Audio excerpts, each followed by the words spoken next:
Hey everyone, Stephanie Denman here from the Denman Homestead, and today I have some roses to plant. Sweet Jami, in true Jami fashion, has for the second birthday in a row now gifted me some plants for my birthday. My birthday was a few days ago, March 14th, and I was telling her I was on this spiral to find Peggy Martin roses. I don't know what I saw or what triggered it, but I was like, I really want some climbing roses. And Peggy Martin's drew me in. And Peggy Martin roses have a really cool story, and I thought it would be a neat story to share with you all while I plant these roses. So let's go plant them. While I'm moving these plants around, I will say Jami also got me this little thing. It's called a fruit cocktail. I don't know, it looks wild, like out of this world, but it's a fruit cocktail shrimp plant. Like what? She finds the wildest, weirdest things, and yeah, just this is it. I'm gonna have to find a place for this guy, but it's cool but strange. She also got me a friendship plant, a creeping blue pilea, Olivia's friendship plant. And this needs like partial to full shade.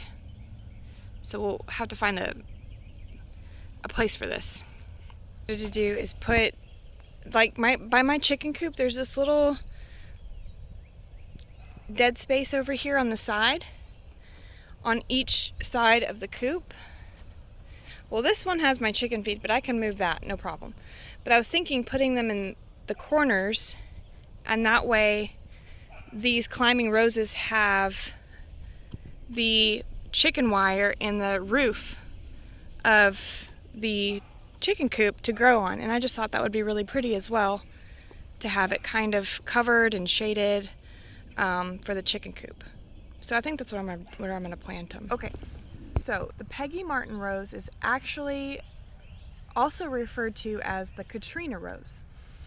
Hurricane Katrina happened in 2005, decimated Louisiana, and Peggy Martin lived with her husband in Louisiana in a parish.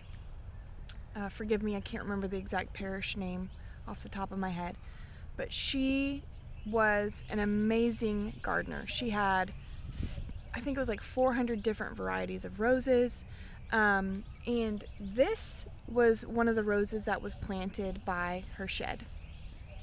And during Hurricane Katrina, she had, I think, like 12 foot of water hit their house, and just killed off everything. Every plant, everything she owned was just gone, because the salt water sat on her property for 2 weeks before it drained away. Salt water will just destroy plants, especially if it's just the foliage and everything submerged in that water for that long. Very hard for anything to survive. So eventually, when she made her way back to the property weeks later to survey the damage, it took her a while to come back because she lost her parents in the flood. Unfortunately, they passed away. So when she finally made her way back to her house, all of her plants were gone, but she got to kind of digging around and poking around, and she saw a little bit of greenery by her shed poking out from the ground. And it happened to be this rose, this variety of rose. She could not remember what the actual name of the rose was, because she got a cutting years prior to that from her hairdresser. She planted it and it grew, this rose. A horticulturist came and took a sample of this rose and developed it and brought it back to life, essentially, and renamed it the Peggy Martin after her. And so now this rose is known as the Peggy Martin or the Katrina rose.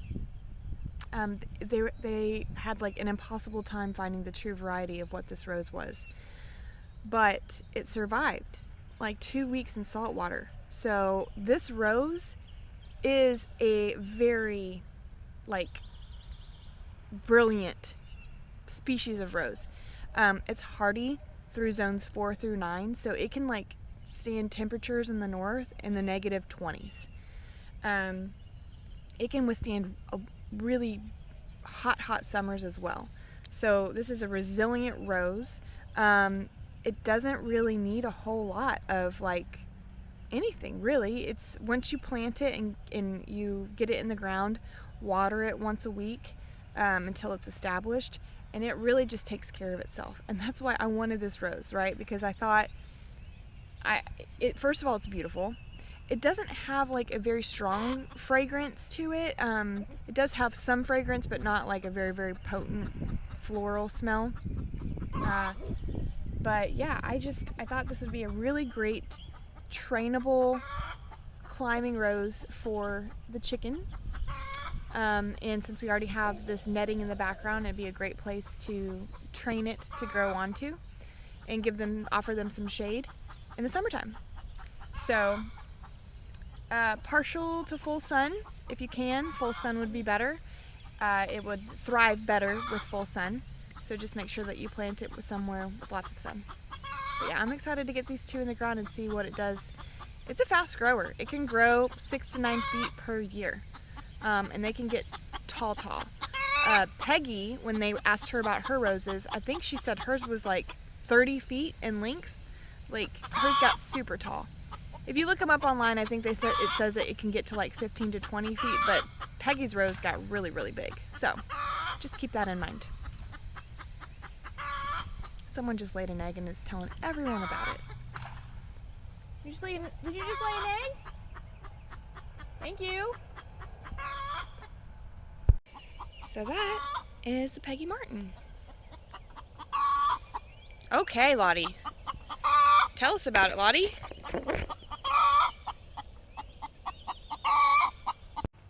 So now I'm gonna get to digging a hole for my roses. Okay, they're planted. One thing that Peggy's gonna have to survive are these chickens. They're trying to peck the petals through the wire. So you might have a few bare spots in some spots, but I think it'll be okay. 'Cause they can only get to so much. The majority of the greenery's down and out.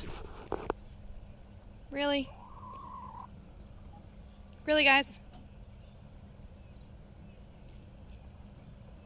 Ugh. Like I don't feed you enough? You have to eat the roses? Well. Okay.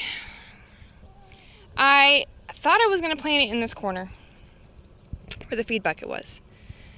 But I decided to change it to the edge of the coop for kind of 2 reasons. One, it would help it spread on both sides, I think easier. But also, eventually Buddy and I talked about cutting a section out of this coop and putting an external laying box right here. And I think if I planted a rose right here, it would be too much in the way. Where this, we can kind of like train it and contain it. If it survives the chickens, I don't know. And then over here on this side, we've got this one. And yeah, so I matched it to the other side. So planted it right there on the corner. And this chicken's gonna check this one out. Peck the greenery she can get to. So I'm hopeful that it survives the chickens. Like I said, I don't think it can get to too much of the foliage. Another thing that I think I'm excited to see about is the chicken manure in the chicken coop is so high in nitrogen and fertilizers. And anytime we've ever had like a chicken coop somewhere Okay, take for instance these 2 live oaks. I think I've talked about this in a previous video. This live oak was planted inside one of my chicken runs. This live oak was planted on the outside of, it was not near the chicken run. The chicken run was like in it. This was in the chicken run. And they were planted at the exact same time. They were the exact same size. But this tree here is so much bigger than this one. And my theory is that because it was in the chicken yard with the chicken manure, it just got a whole lot more fertilizer naturally than the other tree. So I am curious to see if these roses really do well with being right outside the chicken run, being so close to the runoff with the rainwater and everything, with the high amounts of fertilizer that's in that chicken run, if it will do well for the roses. I'm not sure. So we'll have to see. It's got sidetracked. Look at this peacock peacocking right now for that lady. For the lady peacock. He's like, look at how beautiful I am. And the other peacock is over there peacocking too, but his feathers are not near as big as this guy's. He's showing off. Luna! Look, he's like, look at me. I'm so pretty.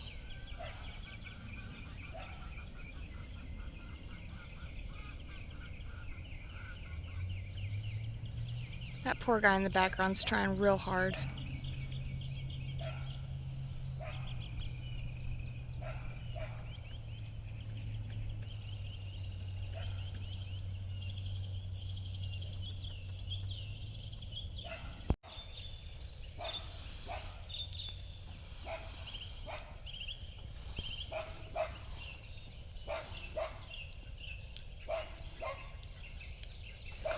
Okay, and then a quick garden update.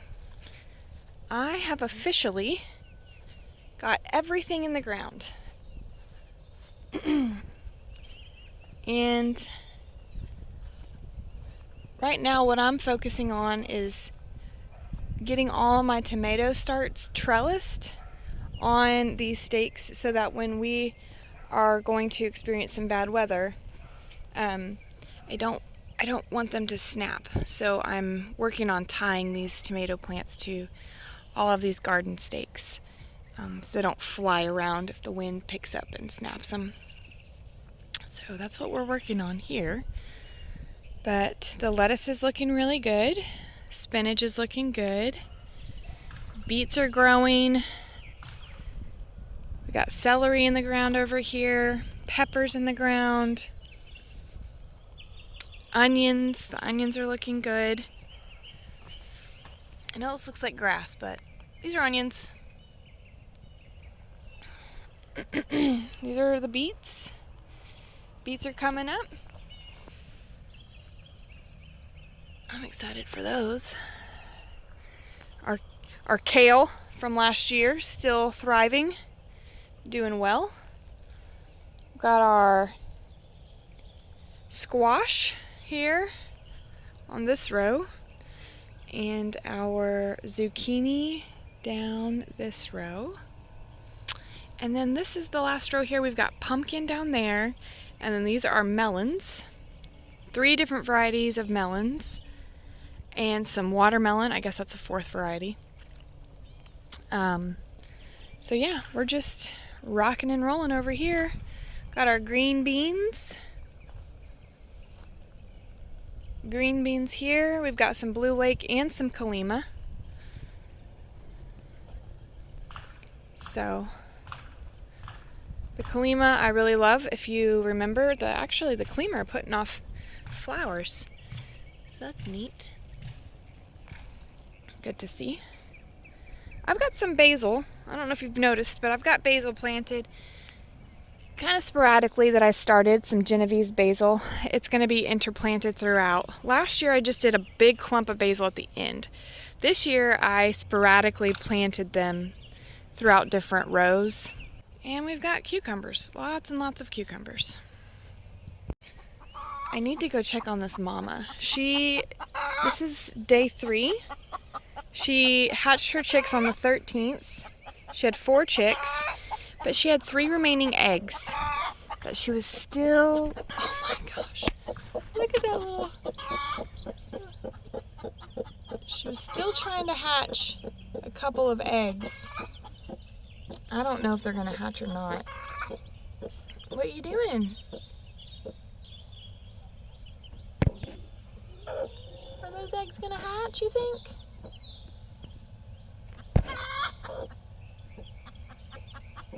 No, we'll give them today, and then we'll see if what's going on. Might have to take those eggs away so she can focus on just being a good mom, which she already is. Let us not forget our bannies. Got Copperhead in there. Let's see. Hey. Guys. Come say hello. You're getting real fluffy. Copperhead's just still tiny back there. Alright, well, that's it for today. I have got a little bit more planting to do. I planted my shrimp cocktail, my fruit cocktail plant that Jamie got me. I went ahead and planted it in the front. I was really surprised to learn, looking at the tag, that it's a perennial. So it should grow back year after year. So that's pretty cool. So, yeah, got those roses in the ground. So far it looks like the chickens have lost interest, so that's good. And I have a few other climbing roses that I bought myself that I might also plant over there. Maybe just a little bit further away from the coop. We'll see. But yeah, got a lot to do before it rains. I don't know if you can tell, but it's kind of cloudy. But we're supposed to get rain later today, so I'm getting everything in the ground that I can. And then I'll enjoy the rain and relax for a little bit. But thanks for hanging out with me today, and I will catch you on the next one. Bye, guys.